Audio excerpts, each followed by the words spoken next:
भी जो मुझे केपीसीसी का जनरल सेक्रेटरी बनाए हैं, ये पूरे कर्नाटका रीजन में मैं एक ही मुस्लिम जनरल सेक्रेटरी हूँ। ये रीजनल बैलेंस रखा और कम्युनिटी का भी रिप्रेजेंटेशन देना इसलिए दिया गया है।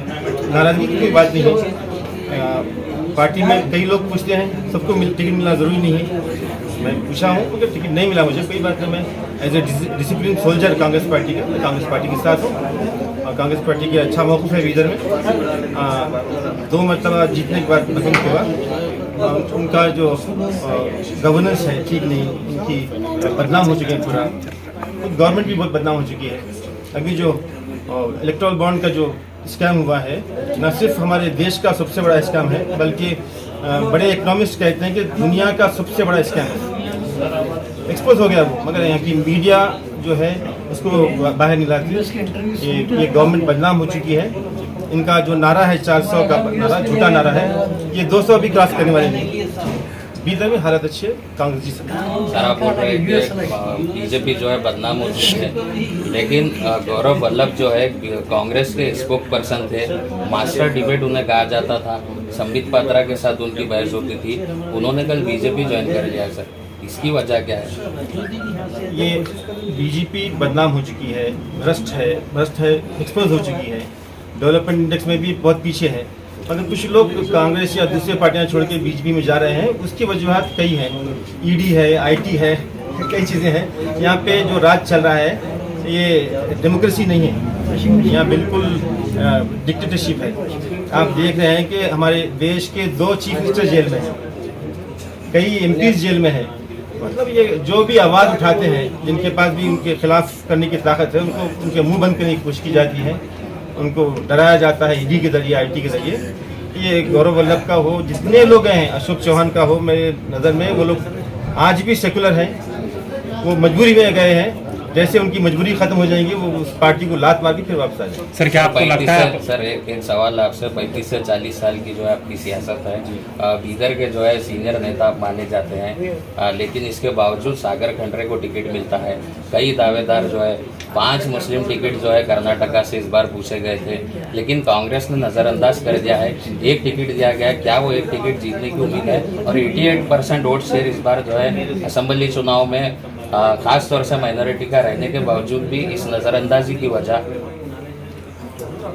आपका सवाल सही है। हमारी मुस्लिम माइनॉरिटी के पॉपुलेशन के हिसाब से हमारा जो हिस्सा बनता था, हमारा जो हक बनता था, हमको नहीं दिया गया। इससे कई वजूहत हैं। एक तो ये बात मशहूर की गई है कि किसी माइनॉरिटी को टिकट देते हैं तो पोलराइजेशन होता है, माइनॉरिटी जीत नहीं पाती। इसमें कुछ हद तक सच्चाई है, मगर उस सच्चाई का सहारा लेकर नाइंसाफ़ी ज़्यादा हुई, मैं इसको मानता हूँ। और मैं ये भी मानता हूँ कि हमको 1 से ज़्यादा टिकट देना चाहिए था, 2 या 3 देना चाहिए था। अगर वो जो लोग हेल्म ऑफ अफेयर्स पे हैं, जो ऊपर बैठ के करने वाले हैं, उन्होंने फैसला किया है। अगर हालात का तकाजा ये है कि हम फिलवक्त इस भ्रष्ट और कम्युनल सरकार को, फासिस्ट सरकार को हराने के लिए छोटी मोटी नाइंसाफियों को हम नजरअंदाज करते हुए एक बड़े हित के लिए, बड़े काज के लिए हम काम करना है और देश को बचाना है, यहाँ की डेमोक्रेसी बचाना है। सर क्या आपको लगता है कि कांग्रेस में जो है नेपोटिज्म चल रहा है? खड़गे जी के दामाद को टिकट दिया जाता है, ईश्वर खंडरे के बेटे को टिकट दिया जाता है, तो आम कार्यकर्ता जो कांग्रेस में अपना वक्त बर्बाद कर रहा है, तो उसको क्या करना चाहिए अभी? देखिए, मैं किसी गलती को जस्टिफाई नहीं करता कभी, चाहे वो उसका मुझे क्या भी खुमियाजा भुगतना पड़े। I don't care. गलत है, जो कुछ गलत हो रहा है। मगर आज के हालात में हमें बीजेपी को हराना है, देश को बचाना है। जो कुछ दिख रहा है, जो गलत हो रहा है, जो आप बोल रहे हैं वो गलत है, जिसको नहीं करना चाहिए मगर हो रहा है। हमारी मजबूरियाँ हैं, मगर गलत को गलत तो बोलना ही पड़ेगा। सर भगवान कुबा बोल रहे हैं कि इस बार वो 2 लाख की लीड से जीतेंगे, तो सागर खंडर की क्या जीत निश्चित है? देखिए, रात में सो के ख्वाब देखना ठीक है, मगर जागते हुए ख्वाब देखना बेवकूफ़ी है। वो गलत बातें हैं। उनकी हालत ख़राब है, फिलवक्त वो हार रहे हैं, वो फिलवक्त परेशान है। जेडीएस भी अलायंस हो गई है सर। बंडप्पा कासिमपुर भी जो है अपने आप को एक सेक्युलर नेता कहते थे, वो भी बीजेपी से जुड़ गए, तो इसका भी फायदा होगा बीजेपी को इस बार? चोर मोसले भाई हो गए, फर्क नहीं पड़ता उससे। सीएम फेस भी कांग्रेस में ज्वाइन हो गए। चलता है, जब भी इलेक्शन आता है तो लोग इधर से उधर शिफ्ट होते हैं। अपने अपने इंटरेस्ट के लिए अपना भविष्य को ढूंढते रहते हैं सर अपनी अपनी पार्टियों हमारे में। हिंदुस्तान में मुस्लिम कायदीन कब मजबूत होंगे सर, कब सियासी बेदार होंगे सर? हम जब तक Leaders सियासी का अपना तौर पर मुस्लिम बेदार leaders- नहीं हो सकते, जब तक हम अपने हक के लिए आवाज़ उठाने के काबिल नहीं होते।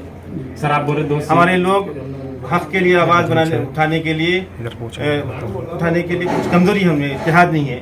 इसकी वजह से ये ना तो उनके पास बोलने की ताकत है ना वो बोल पा रहे हैं, इसलिए हमारा सर आज नुकसान हो रहा है। कांग्रेस का जो है मैनिफेस्टो जारी किया गया है, तो उसको जो है घोषणा पत्र को न्याय पत्र का नाम दिया गया है खड़गे जी ने। क्या लगता है सर कि इस मैनिफेस्टो जारी होने की वजह से कांग्रेस को इसका लाभ मिलेगा सर?